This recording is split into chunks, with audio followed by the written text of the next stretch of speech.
For 11 years, the man who betrayed Bumpy Johnson believed time had done the hard work for him. Prison walls were thick. Alcatraz was far. Harlem moved on. New faces took old seats. New money replaced old loyalties, and the past began to feel safely buried. That's the most dangerous illusion. Betrayal can create the belief that silence equals forgiveness. But some men don't forget. They record. While Harlem adjusted to life without its king, Bumpy Johnson counted something other than days. He counted names. Who sent money? Who stopped? Who protected his family? Who carved up his streets and called it survival? For 11 years, that ledger stayed open, even when everyone else assumed it had been closed forever. When Bumpy came home in 1963, there was no announcement, no parade, no demand for tribute. Harlem didn't hear a warning shot or a speech. What it felt instead was pressure returning to its proper place, quiet, focused, unavoidable. The city had changed, but the rules hadn't. Some people just forgot who wrote them. This story isn't about rage or revenge. It's about reckoning, about what happens when a man who built a system returns to find it occupied by someone who thought loyalty expired with time. The punishment that followed wasn't designed to satisfy anger. It was designed to restore memory. Because killing erases a problem. Marking it teaches a lesson. On a crowded Friday night, at a table everyone recognized, with witnesses who would carry the story by morning, Bumpy Johnson chose the oldest form of justice he knew, not loud enough to start a war, not soft enough to invite repetition, just precise enough to end the illusion. The betrayer believed he had escaped. What he didn't understand was that some debts don't accrue interest. They wait. Power vacuums don't stay empty. They invite explanations, excuses, and eventually replacements. While Bumpy Johnson sat in Alcatraz, Harlem didn't pause out of respect, it reorganized out of necessity. The numbers kept running. The money kept moving. Someone had to sit at the head of the table, and Marcus Henderson stepped into the space like it had always been meant for him. At first, it looked temporary. That's how these things begin. A trusted lieutenant keeps the lights on, reassures the neighborhood, promises continuity. The language is stewardship, not ownership. Survival, not ambition. But time changes the grammar of power. Temporary becomes routine. Routine becomes entitlement, and entitlement starts rewriting history. Marcus didn't build the system. He inherited it. The runners were already trained. The banks were already trusted. The cops already knew who to call. What he added wasn't structure, it was proximity. He was there when Bumpy wasn't. And in the street economy, presence becomes proof. People don't ask who designed the machine when someone else is collecting from it every week. The Italian crews noticed the shift quickly. They prefer stability over loyalty, revenue over sentiment. Marcus offered both. He spoke their language, paid on time, and, most importantly, didn't challenge their expansion while Bumpy was locked away. That's how protection turns into permission, and permission turns into partnership, one that quietly cuts out the man who created the leverage in the first place. To the neighborhood, Marcus looked successful. Suits sharpened, cars lengthened, tables filled. But the success carried a smell Harlem recognized. Money without memory, authority without authorship, the kind that borrows legitimacy and hopes no one checks the paperwork. This is the mistake replacements make. They assume the throne is a chair. It isn't. It's a covenant written in favors kept, debts honored, and boundaries defended when it costs you something. Marcus held the chair for 11 years and convinced himself that was enough. He forgot the covenant was still intact. And when the original author returned, the difference between holding power and owning it became impossible to ignore. When Bumpy Johnson came back to Harlem, there was no attempt to reclaim attention, no call for meetings, no reminder of who he had been. He understood something that only men who've truly lost power ever learn. Authority doesn't reintroduce itself, it resumes. Harlem felt the change before it could explain it. Old names resurfaced quietly. Familiar faces started showing up again, not to celebrate, but to check if the rules they remembered were still in effect. Nobody needed confirmation. Bumpy didn't come back asking what had happened. He came back knowing.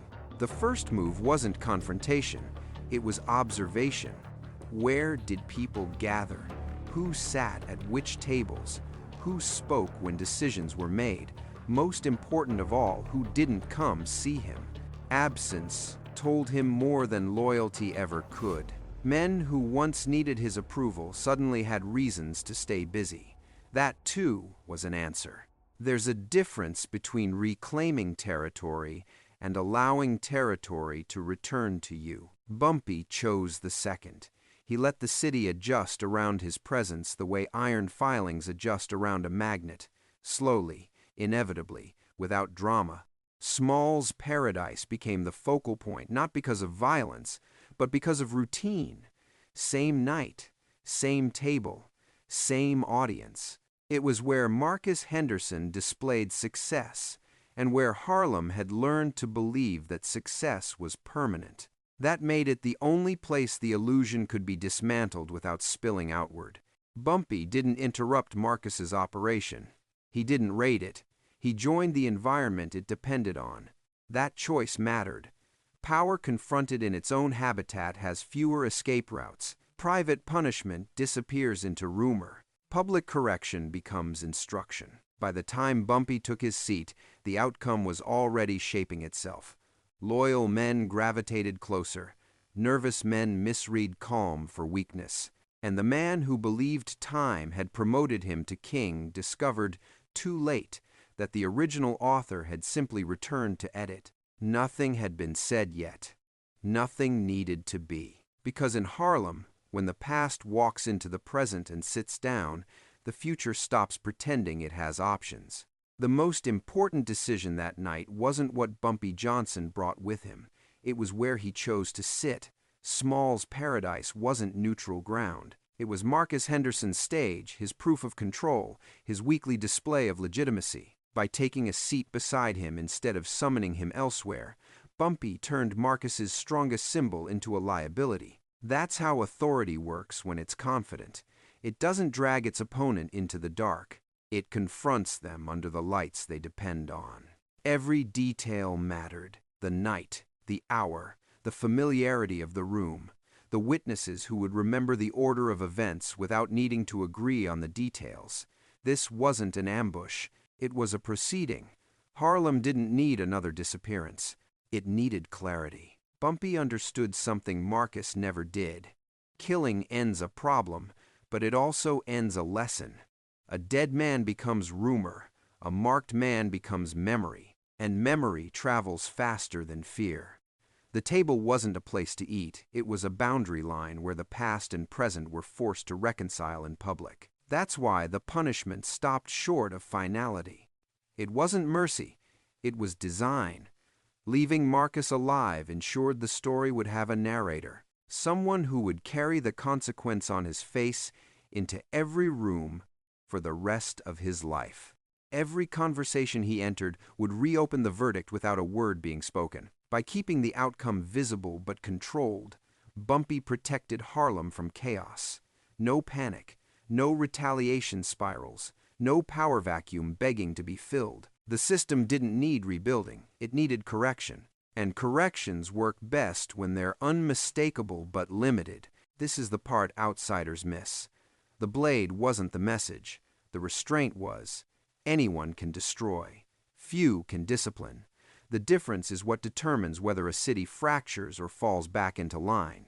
When Bumpy stood up from that table, he wasn't reclaiming territory. He was reasserting authorship, reminding everyone that rules don't expire because the rule maker was absent.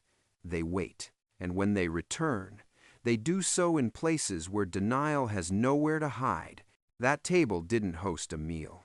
It hosted a verdict that Harlem would remember long after the plates were cleared. What followed wasn't about satisfying anger. It was about stabilizing a city that had grown comfortable believing consequences had an expiration date.